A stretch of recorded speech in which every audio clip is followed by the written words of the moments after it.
بسم اللہ الرحمن الرحیم الحمد للہ وحدہ والصلاة والسلام علی من لا نبی بعدہ اما بعد حدثنا عمر بن اسماعیل بن مجالد بن سعید حدثنی ابی عن بیان بن بشیر عن قیس بن ابی حازم قال سمعت سعد بن ابی وقاص يقول إني لأول رجل أهرى قدما في سبيل الله عز وجل وإني لأول رجل رمى بسهم في سبيل الله لقد رأيتني أغزو في العصابة من أصحاب محمد صلى الله عليه وسلم ما نأكل إلا برق الشجر والحبلة حتى تقرحت أشداقنا وإن أحدنا لا يضع كما تضع الشاة والبعير وأصبحت بنو أسد يعزرني فی الدین لقد خبت وخسرت اذا وضل عملی۔ حضرت سعد بن ابی وقاص رضی اللہ عنہ کی یہ روایت ہے جس میں ایک واقعہ کی طرف اشارہ ہے، لیکن اس پوری روایت میں ان سے ریلیٹڈ جو بات کو ثابت کرنا ہے نبی پاک علیہ الصلاۃ والسلام کی زندگی اور آپ کی زندگی کو بیان کرنے کے لیے صحابی کی روایت کو لائیں کہ جس میں صحابی اس بات کو بیان کرتے ہیں کہ ہمیں کھانے کو یہ تھا کہ ہم درختوں کے پتے اور خاردار جھاڑیوں کے پھل یہ کھاتے تھے۔ ایسی ہماری حالت تھی رسول اللہ صلی اللہ علیہ وسلم کے زمانے میں۔ حضرت سعد بن ابی وقاص رضی اللہ عنہ یہ قبیلہ بنو زہرہ سے تعلق رکھتے ہیں۔ قبیلہ بنو زہرہ نبی پاک علیہ الصلاۃ والسلام کے ننیحالی رشتہ دار ہیں۔ آپ کی والدہ بھی اسی قبیلے سے تھیں، اسی لیے رسول اللہ صلی اللہ علیہ وسلم نے بعض روایت میں یہ ہے کہ آپ نے ایک مرتبہ ارشاد فرمایا یہ دیکھو یہ میرے ماموں ہیں، کوئی ہے کسی کے ماموں ان کی طرح ہیں، یہ رسول اللہ صلی اللہ علیہ وسلم نے ان کے بارے میں ارشاد فرمایا تھا۔ حضرت سعد بن ابی وقاص رضی اللہ عنہ اولین اسلام لانے والوں میں ہیں۔ خود بیان کرتے ہیں کہ میں ایک مرتبہ میں نے خواب میں دیکھا کہ ایک دم اندھیرا ہے اور کچھ دیر کے بعد دیکھا کہ چاند کی روشنی پھیلی اور میرے سامنے حضرت ابوبکر رضی اللہ عنہ، حضرت زید بن حارثہ رضی اللہ عنہ، حضرت علی بن ابی طالب رضی اللہ عنہ یہ حضرات میرے سامنے رونما ہوئے۔ تو میں نے پوچھا کہ آپ لوگ کب آئے؟ تو انہوں نے کہا بس ابھی ابھی ہم لوگ آئے۔ تو کہتے ہیں میں بھی ان کے ساتھ ہو لیا۔ یہ اشارہ تھا اس بات کی طرف کہ ابھی ابھی اسلام میں یہ داخل ہوئے اور ان کے پیچھے پیچھے میں بھی اسلام میں داخل ہوا۔ تو اولین اسلام لانے والوں میں حضرت سعد بن ابی وقاص رضی اللہ عنہ ہیں۔ ان کے اپنی والدہ کے ساتھ جو تعلقات تھے، اپنی والدہ کے کہتے ہیں بہت زیادہ فرما بردار تھے۔ جب اسلام لائے تو ان کی والدہ نے قسم کھا لی کہ جب تک تو اسلام سے روگردانی نہیں کرے گا، نہیں پھر جائے گا، وہاں تک میں کھانا نہیں کھاؤں گی۔ تو حضرت سعد بن ابی وقاص بڑے پریشان ہوئے کیونکہ والدہ کے بہت اطاعت شعار تھے۔ تو انہوں نے اب رسول اللہ صلی اللہ علیہ وسلم کے سامنے یہ بات رکھی۔ آپ علیہ الصلاۃ والسلام کے اوپر انہی کے واقعے میں یہ آیت نازل ہوئی کہ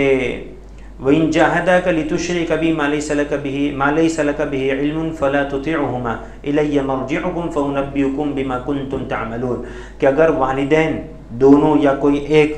تم پر ایسی بات کا زور ڈالیں جن کا تمہیں کوئی علم نہیں ہے، یعنی کفر و شرک کی بات کریں اور یہ کہیں کہ اللہ تبارک و تعالیٰ کو مت مانو، رسول اللہ صلی اللہ علیہ وسلم کی تعلیمات کو مت مانو، تو تمہیں ان کی اطاعت ان باتوں میں نہیں کرنا ہے۔ یعنی والدین مشرک بھی ہوں تو ان کی فرما برداری واجب ہے، لیکن اللہ اور رسول کے مقابل میں اگر کوئی بات آ جائے تو وہاں نہیں مانی جائے گی ان کی بات۔ تو حضرت سعد بن ابی وقاص رضی اللہ عنہ نے بہت ادب اور احترام کے ساتھ اپنی والدہ سے فرمایا کہ اماں جان اگر آپ کی 100 جانیں ہوتی اور آپ اسی طرح بغیر کھائے پیے ہر جان گنوا دیتی تب بھی میں اسلام سے نہیں پھرتا۔ ایک دم نرمی کے ساتھ ٹھوس بات کہ والدہ کو بھی اس بات کا احساس ہو گیا کہ یہ اس دین کو چھوڑنے والا نہیں ہے، اگرچہ میری کتنی محبت اس کے دل میں ہو لیکن دین سے پھرنے والا نہیں ہے۔ تو حضرت سعد بن ابی وقاص کی والدہ نے پھر کھانا پینا شروع کر دیا، اپنی قسم توڑ دی اور پھر بعد میں اللہ تبارک و تعالیٰ نے ان کو بھی ایمان کی دولت سے سرفراز فرمایا۔ حضرت سعد بن ابی وقاص رضی اللہ عنہ ان 10 لوگوں میں ہیں جن کو نبی پاک علیہ الصلاۃ والسلام نے ایک ہی مجلس میں جن 10 لوگوں کو جنت کی بشارت دی تھی۔ ان 10 لوگوں میں حضرت سعد بن ابی وقاص رضی اللہ عنہ میں ہیں، عشرہ مبشرہ جن کو کہتے ہیں، کہ جن 10 لوگوں کو مبشرہ خوشخبری دی گئی جنت کی، اور فتح مکہ کے موقع پر یہ بیمار ہوئے تھے، اتنے بیمار ہو گئے تھے کہ اب ان کے زندگی کی امید نہیں تھی، یہ مایوس ہو چکے تھے، اور جنگوں کے اندر کافی حصہ لیتے تھے، اور تاجر بھی تھے، اس اعتبار سے بہت مالدار بھی تھے، تو ان کے پاس بہت کچھ مال تھا۔ تو حضور صلی اللہ علیہ وسلم جب عیادت کے لیے تشریف لائے تو کہنے لگے کہ اللہ کے رسول صلی اللہ علیہ وسلم میرے پاس مال بہت ہے، اور میرے وارثوں میں ایک بیٹی ہے، تو اتنا سب مال میں چھوڑ کے جا رہا ہوں، تو میں یہ چاہتا ہوں کہ میں اگر آپ اجازت دیں تو پورا کے پورا مال اللہ کے راستے میں صدقہ کر دوں، اس کی وصیت کر جاؤں۔ تو حضرت نبی پاک علیہ الصلوۃ والسلام نے منع فرمایا، تو کہنے لگے کہ اللہ کے رسول اچھا 2/3 منع فرمایا کہ نہیں 2/3 بھی نہیں۔ حضرت نبی پاک علیہ الصلوۃ والسلام سے اجازت چاہی، اچھا آدھا، تو کہا نہیں یہ بھی نہیں، آدھا بھی نہیں چلے گا۔ تو کہنے لگے اللہ کے رسول صلی اللہ علیہ وسلم 1/3، تو آپ علیہ الصلوۃ والسلام نے فرمایا الثلث والثلث کثیر، کہ ٹھیک ہے 1/3 کی میں اجازت دیتا ہوں لیکن یہ بھی زیادہ ہے، یعنی اپنے وارثین کو تم مالدار چھوڑ کر جاؤ، یہ زیادہ بہتر ہے بنسبت اس کے کہ تم ان کو تنگ دست چھوڑ کر جاؤ اور وہ لوگوں کے سامنے دست سوال دراز کریں، اس سے یہ بہتر ہے کہ تم مال چھوڑو ان کے فائدے کے لیے۔ حالانکہ دیکھیں دوسری طرف یہ بھی تعلیمات ہیں کہ خود نبی پاک علیہ الصلوۃ والسلام نے کوئی مال نہیں چھوڑا، اللہ والے بھی مال چھوڑنے کو پسند نہیں کرتے، لیکن صحابہ کے اس طرح کے واقعات بھی اللہ تبارک و تعالیٰ نے باقی رکھے تاکہ لوگوں کو یہ بات کا پتہ چلے کہ اگر کوئی مال چھوڑ کر مرتا ہے تو اس میں کوئی برائی نہیں ہے، البتہ وہ مال حلال ہونا چاہیے، ورنہ تو برائی ہے اگر وہ مال حلال نہیں ہے تو حضرت نبی پاک علیہ الصلوۃ والسلام نے ان کو اتنے کی اجازت دی۔ پھر اس کے بعد یہ صحت یاب ہو بھی گئے تھے، یعنی اس وقت تو حالت ایسی تھی کہ ICU میں تھے، اور ICU سے پھر باہر آئے اور کافی مدت تک حیات رہے۔ حضرت عمر رضی اللہ عنہ کے دور خلافت میں ایرانیوں کے ساتھ جو جنگ قادسیہ ہوئی تھی، بہت سخت ترین جنگ، اس میں یہ یہی سپہ سالار تھے، اور اس جنگ کے اندر 99 اہل بدر بھی تھے، اور 300 سے زائد رسول اللہ صلی اللہ علیہ وسلم کے اصحاب بیعت رضوان نے حصہ لیا تھا اس جنگ کے اندر، اس کے یہ سپہ سالار تھے، کمانڈر تھے حضرت سعد بن ابی وقاص، کتنے بڑے جنرل تھے اس سے اندازہ ہوتا ہے، اور بڑے بہادر تھے، تیر اندازی میں ان کا کوئی مقابلہ نہیں کر سکتا تھا، اتنے زیادہ تیر اندازی کے ماہر تھے۔ تو یہ انہوں نے اتنی لمبی عمر پائی کہ عشرہ مبشرہ میں اور بدریین میں سب سے اخیر میں جو اس دنیا سے رخصت ہوئے وہ حضرت سعد بن ابی وقاص رضی اللہ عنہ تھے، اتنے فضیلت والے صحابی تھے۔ لیکن اصل میں اب جو آگے آنے والی بات ہے نا وہ مجھے بتانا ہے کہ حضرت سعد بن ابی وقاص رضی اللہ عنہ کو حضرت عمر رضی اللہ عنہ نے کوفہ میں خلیفہ بنا کر بھیجا تھا، تو جب یہ وہاں کے گورنر بن کے گئے تو کچھ مدت رہے، وہاں سے کچھ لوگوں نے شکایتیں بھیجیں، جیسے کہ عادت ہوتی امام سب یوں کرتے، وہاں سے چلا آ رہا ہے کوفہ والوں سے، تو شکایت کرنے والے ہیں نا وہ کوفہ والے ہوتے بدماش، جنہوں نے حضرت حسین رضی اللہ عنہ کو شہید کیا تھا۔ تو حضرت سعد بن ابی وقاص رضی اللہ عنہ جو یہ واقعہ بیان کر رہے ہیں نا، اس سے ریلیٹڈ بات میں بتلا رہا ہوں، ابھی تک تو ان کا تعارف تھا کہ کون ہے یہ،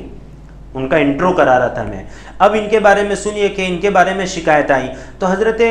عمر رضی اللہ عنہ کے پاس جب شکایت آتی تھی نا تو اندھے گونگے بہرے بن کے سن لیا اور عمل چالو کر دیا، ایسا نہیں تھا، بلکہ تحقیقات فرماتے تھے۔ تو حضرت سعد بن ابی وقاص رضی اللہ عنہ کے بارے میں جب یہ باتیں آئیں تو انہوں نے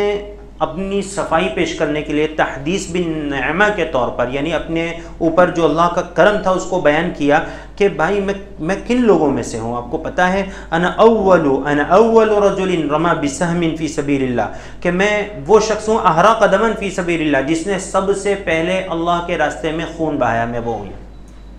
سب سے پہلے خون بہانے والا میں ہوں، اور سب سے پہلے اللہ کے راستے میں تیر چلانے والا میں ہوں، اور میں ان لوگوں میں ہوں کہ جب رسول اللہ صلی اللہ علیہ وسلم کے صحابہ کی ٹکڑیاں اور جماعتیں اور لشکر روانہ ہوتے تھے جنگوں پر تو میں ان میں تھا، اور ایسے لشکروں میں تھا کہ جن کے پاس کھانے پینے کو سوائے اس کے اور کچھ ہی نہیں ہوتا تھا کہ جنگلی جو درخت ہوتے تھے ان کے پتے کھاتے تھے، اور کیکر ببول کی جو پھلیاں ہوتی جنگلی، وہ پھل ہو، اس کو پھل کہہ رہے ہیں کہ وہ پھل کھاتے تھے ہم. اچھا، آدمی جیسا کھاتا ہے ویسا ہی باہر بھی نکالتا ہے. ہم لوگ کھاتے ہیں چکنا چپڑا، تو ٹوائلٹ بھی ہمیں ویسی ہوتی ہے. کہتے ہیں کہ ہم میں سے جو لوگ ٹوائلٹ جاتے تھے تو وہ ایسی ٹوائلٹ باہر کر کے آتے تھے جیسے بکری کی مینگنیاں اور اونٹ کی مینگنیاں. بکری کی مینگنی دیکھی ہے نا، اونٹ کی تو نہیں کہتا میں، لیکن بکری کی تو دیکھی ہے نا. ایسی ٹوائلٹ انسان عموماً کرتا نہیں ہے، لیکن جب کھانے کا حال یہ ہو تو بکریوں کی طرح ٹوائلٹ بھی ہوگی. تو یہ فرما رہے حضرت سعد ابن ابی وقاص رضی اللہ عنہ. حضرت عمر رضی اللہ عنہ نے تحقیقات کے لیے آدمی بھیجے،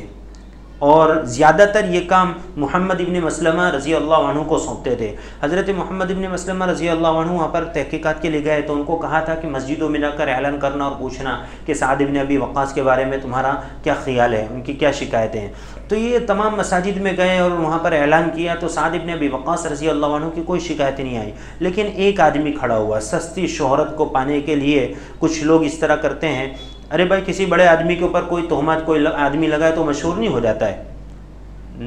بدنام اگر ہوں گے تو کیا نام نہ ہوگا؟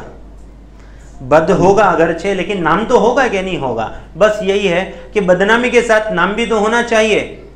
کہ اس نے گھاؤ مارا اس نے. تو دیکھنے کی بات یہ ہے کہ کچھ لوگ یہ سوچتے ہیں ہمارا نام ہو گیا، لیکن بدنام ہوا. اور بد کردار انسان کے لیے یہ نام ہے اگرچہ بد ہے.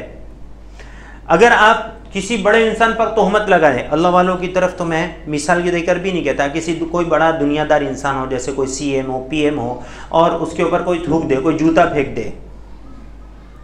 وہ عراق کا جنرلسٹ جس نے بش کے اوپر جوتا پھینکا تھا، دنیا بھر میں مشہور ہوا. بس ایسے ہی کسی پر کوئی تہمت لگا دے، بش نے میرے 500 روپے لینے کھا گیا سالا،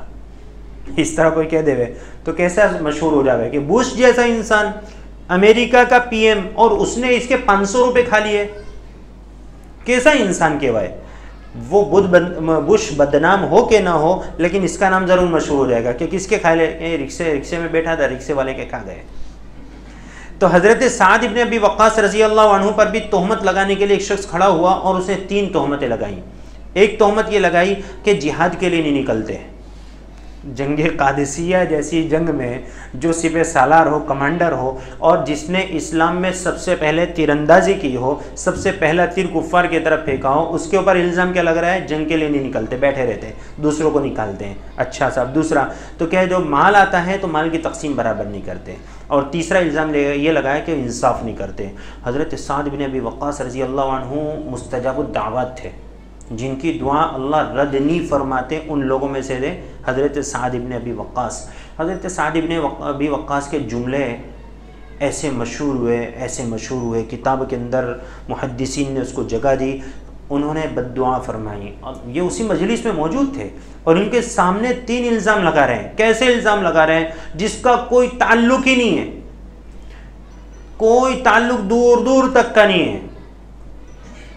الزامات ایسے لگاتے لوگ کہ کم سے کم اللہ سے اتنا تو ڈرنا چاہیے کہ خدا نہ خواستہ کہ اگر تحقیقات ہو گئی تو میں تو ذلیل ہو جاؤں گا.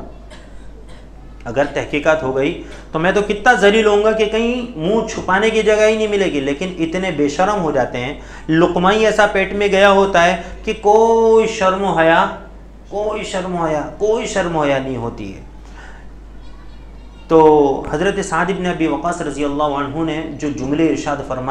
فرماتے ہیں، اللہم ان کان ھذا عبدک کاذبا، شرط کے ساتھ، مطلقاً بد دعا نہیں دیتی کہ اللہ اس کا ایسا ہو جائے، نہیں، شرط کے ساتھ کہ یہ ہو سکتا ہے لوگوں کے نگاہ میں سچا ہو اور یہ ہو سکتا ہے کہ جھوٹا ہو، کیونکہ ایک خبر ہے. تو فرما رہے اللہم ان کان ھذا عبدک کاذبا، کہ اللہ اگر یہ تیرا بندہ جھوٹا ہے، قمریان و سمعتن، اور یہ اپنے جھوٹے دکھلاوے کے لیے کھڑا ہوا ہے، لوگوں میں مشہور ہونے کے لیے کہ سعد بن ابی وقاص کے اوپر کس نے الزام لگایا تھا؟ کہ میں نے لگایا تھا. تو قمریان و سمعتن فاطل عمرہ. دیکھیں بد دعا آپ کیسی دے رہے ہیں. فرماتے کہ اللہ اس کی عمر کو دراز فرما دے، اس کی عمر کو دراز فرما دے، واطل فقرہ، اور اس کے فقر کو بھی دراز فرما دے. وَعَرِّضْهُ بِالْفِتَنِ، اور فتنوں میں اس کو مبتلا فرما دے۔ جن لوگوں نے اس بد دعا کو سنا تھا اور پھر بعد میں اس بندے کی زندگی کو بھی دیکھا تھا، تو چشمدید شخص نے اس بات کو بیان فرمایا کہ میں نے حضرت سعد بن ابی وقاص کی بد دعا کو اس کے اوپر ثابت ہوتے ہوئے دیکھا۔ اللہ نے اس کی عمر کو بہت دراز فرمایا، اتنا دراز فرمایا کہ یہ بوڑھا ہو گیا تھا، اس کو کچھ دیکھنا ہوتا تھا تو پلکوں کو ہاتھ سے اٹھاتا تھا، پلکوں کو، اتنی طویل عمر ہوئی اس کی، اور فقر اتنا زیادہ طویل ہوا اس کا اپنی عمر کے ساتھ ساتھ کہ لوگوں سے مانگتا پھرتا تھا، اور ایسے فانی بڑھاپے کے اندر اللہ نے اس کو مبتلا فرمایا تھا فتنوں کے اندر کہ اس عمر میں آ کر بھی یہ عورتوں کو، لڑکیوں کو چھیڑتا تھا۔ ایک تو نوجوان چھیڑے اور ایک بڈھا چھیڑے، تو کہ عمر رسیدہ، کمر خمیدہ، چوسیلا نیبو، عورتوں کو چھیڑتا ہے، اس کو شرم نہیں آتی، اور لڑکا چھیڑتا ہو تو بات تو دونوں جگہ غلط ہے، لیکن نوجوان چھیڑے گا تو کہ بھائی اس کی عمر ہی ایسی ہے، ابھی یہ چنچل ہے، بھائی تو سیدھا بیٹھنے اس طرح کے دھندے کا ہی کو کرتا ہے، لوگ اس کو اتنا کہہ کے چھوڑ دیں گے، لیکن بڈھا ہوا ہے تو اس کو 4 گالیاں بھی دیں گے، برا بھلا بھی کہیں گے، اور اس کو وہاں سے بھگا بھی دیں گے۔ حضرت سعد بن ابی وقاص رضی اللہ عنہ کی بد دعائیں ہوں بہو ثابت ہوئیں، تو حضرت سعد بن ابی وقاص رضی اللہ عنہ کے بارے میں جو یہ باتیں تھیں کہ آپ نے یہ فرمایا کہ سب سے پہلے میں نے خون بہایا، تو اس میں یہ تھا کہ جب ہجرت سے پہلے مکہ کے اندر لوگ مسلمان ہوئے تو چند لوگ جو مسلمان ہوئے تو یہ گھاٹیوں میں جا کر پہاڑیوں کے اندر عبادت کیا کرتے تھے، تو ایک مرتبہ چند مسلمان جن میں حضرت سعد بن ابی وقاص بھی تھے، کچھ کفار و مشرکین کے لوگ پہنچے اور ان کی عبادت میں خلل ڈالنے لگے، تو وہاں پر جو ہے حضرت سعد بن ابی وقاص نے ان کو منع بھی کیا کہ بھائی اس طرح خراب مت کرو، ہمارے عبادتوں میں خلل مت ڈالو، تو وہ لوگ مانے نہیں اور برابر وہ لوگ ان کے ساتھ میں چھیڑ چھاڑ کر رہے تھے، تو وہاں پر اونٹ کا جبڑا پڑا ہوا تھا۔ اونٹ دیکھا ہے نا، چھوٹا سا جانور آتا بکری جیسا، بڑا جانور آتا ہے، ظاہر ہے کہ اس کا منہ بھی اتنا بڑا ہوتا ہے تو جبڑا بھی تو اچھا خاصا ہوگا۔ ارے بھائی وہ جو اپنے کھاتے پائے نے نلی کھاتے ہیں تو اتنا بڑا تو اس کو نلہ ہی ہوتا ہے، بیچ میں سے 2 کرتے ہیں باز کے، تو کوئی نلہ اٹھا کے مار دے تو زخمی ہو جائے گا کہ نہیں، تو بس اونٹ کا جبڑا پڑا ہوا تھا، حضرت سعد بن ابی وقاص نے اٹھا کے غصے میں دیا تو بھاگے پھر وہاں سے، جیسا بھی دہلی میں ہوا، تو سعد بن ابی وقاص نے جو جبڑا مارا اونٹ کا تو اس سے اس کا خونم خون ہو گیا اور بھاگے وہاں سے۔ حضرت سعد بن ابی وقاص اس کی طرف اشارہ فرما رہے کہ سب سے پہلے جو خون بہایا اسلام کے اندر میں وہ ہوں۔ اور پھر ایک مرتبہ نبی پاک علیہ الصلوۃ والسلام نے ہجرت سے پہلے، غزوہ بدر سے پہلے، ایک ٹکڑی کو نبی پاک علیہ الصلوۃ والسلام نے اپنے چچا زاد بھائی حضرت ابو عبیدہ ابن حارث رضی اللہ عنہ کے ساتھ مشرکین کے قافلے کے تعاقب میں بھیجا تھا، یہ بدر سے پہلے کی بات ہے۔ اس ٹکڑی کے مقابل، اس ٹکڑی کا جب ان لوگوں سے مقابلہ ہوا تو حضرت سعد بن ابی وقاص بھی تھے، تو سب سے پہلے جو تیر چلایا وہ حضرت سعد بن ابی وقاص رضی اللہ عنہ نے چلایا۔ یہ حضرت سعد بن ابی وقاص اس کی طرف اشارہ فرما رہے ہیں کہ میں نے سب سے پہلا تیر چلایا، اور میں وہ ہوں جو اصحاب رسول صلی اللہ علیہ وسلم کی جماعتوں کے ساتھ جب ہم لوگ نکلے تو اس وقت رسول اللہ صلی اللہ علیہ وسلم کے جو صحابہ تھے طویل سفر کی وجہ سے، جو سریہ غبط یا سریہ سیف البحر کہلاتا ہے، تو یہ سریہ سمجھتے ہیں نا، جو ٹکڑی کو رسول اللہ صلی اللہ علیہ وسلم نے جس لشکر کو روانہ فرمایا ہو خود ساتھ میں نہ ہو تو اس کو سریہ کہتے ہیں، اور جب خود اس میں شرکت فرمائی ہو تو اس کو غزوہ کہتے ہیں۔ بات سمجھ میں آئی؟ تو حضرت نبی پاک علیہ الصلوۃ والسلام نے یہ جو لشکر روانہ فرمایا تھا تو اس لشکر میں حضرت ابو عبیدہ ابن جراح یہ جنرل تھے، یہ کمانڈر تھے، اور 300 مہاجرین اور انصار کی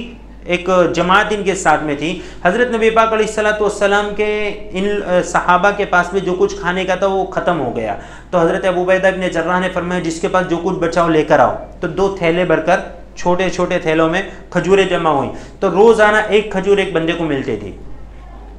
ظاہر 300 لوگ ہوں تو 600 کھجور ہونا چاہیے، ایک دن میں 300 پوری، دوسرے دن میں 300 پوری، 600 پوری ہو گئی، تو ایسے تو کتنی کھجوریں بچی ہوئیں گے جو روز کھاتے ہوئیں گے۔ اب مسئلہ وہ آیا کہ وہ بھی ختم ہو گئی۔ پھر حضرت قیس ابن سعد ابن عبادہ رضی اللہ عنہ، ان کے ذہن میں یہ بات آئی کہ اصحاب رسول ہیں اور اللہ کے راستے میں نکلے ہیں تو میں کچھ کروں، تو انہوں نے لوگوں سے ادھار اونٹ خریدنے شروع کیے، ادھاری میں تو کہتے ہیں ہاتھی بھی باندھ لے اپنے، لاؤ نا پھر دیکھیں گے. لیکن یہ صحابہ تھے, ایسے لوگ نہیں تھے. تو حضرت قیس ابن سعد ابن عبادہ, سعد ابن عبادہ کے بیٹے قیس, سعد ابن عبادہ کون؟ انصار کے, مدینہ کے جو انصار تھے ان کے سردار سعد ابن عبادہ بہت بڑے صحابی ہیں. تو قیس ان کے بیٹے, سعد ابن عبادہ بہت مالدار صحابی تھے, انصار کے سردار تھے. تو انہوں نے کہا ابا کے پاس تو ڈھگلائے ہیں, کیا کریں گے اتنا سب, اونٹ ادھر لے کے کاٹنے کے شروع کیے. حضرت عمر رضی اللہ عنہ بھی اس لشکر میں موجود تھے. دیکھو دیکھنے والی بات یہ ہے کہ حضرت عمر جیسے صحابی بھی موجود ہیں, اور اس لشکر کا جو امیر بنائے, جو کمانڈر بنائے, وہ حضرت عبیدہ ابن جراح رضی اللہ عنہ کو بنایا. تو کوئی جھگڑا نہیں ہوتا تھا, اتنے بڑے صحابی ان کو امیر نہیں بنایا, نے جماعت نکال دیے, یہ اس کو بنا دیا. سمجھ نہیں پڑتی ہے مرکز والوں کو بھی, سمجھ پڑی کہ نہیں؟ تو یہاں پر کیا چیز دیکھی جاتی ہے اور اللہ کی طرف سے کیا باتیں آتی ہیں یہ ہم نہیں سمجھ سکتے ہیں. تو حضرت عمر رضی اللہ عنہ نے عبیدہ بن جراح کے کان میں کہا کہ مولانا یہ لے کے کاٹ رہا ہے برابر ہے, پر اس کے پاس کچھ نہیں ہے, اس کے پاس کچھ نہیں ہے, سب سے ادھاری کر لے گا, اس کے ابا کے پاس میں جو کچھ. ان لوگوں نے کئی دن تک کھایا, 300 صحابہ تھے اور کئی دن تک کھاتے رہے. کہتے ہیں کہ مچھلی کی جو آنکھ کا گھیرا تھا نا, آنکھ کا, اس میں 10 آدمی اتر کے بیٹھ جاتے تھے. آپ 10 آدمی بیٹھے ہوئے تو کتنی جگہ لگے گی, صرف اس کے آنکھ کے گھیرے میں اتنا تھا. اور کہتے ہیں اس کی پسلی کو کھڑا جب کیا گیا تو اونٹ کے اوپر بیٹھا ہوا سب سے طویل آدمی اپنے ہاتھ میں تلوار لے کر یا جھنڈا لے کر چلا تو اس کے نیچے سے سکون سے نکل گیا. اتنی بڑی مچھلی تھی. اور یہی سب سے طویل آدمی تھے, کون؟ قیس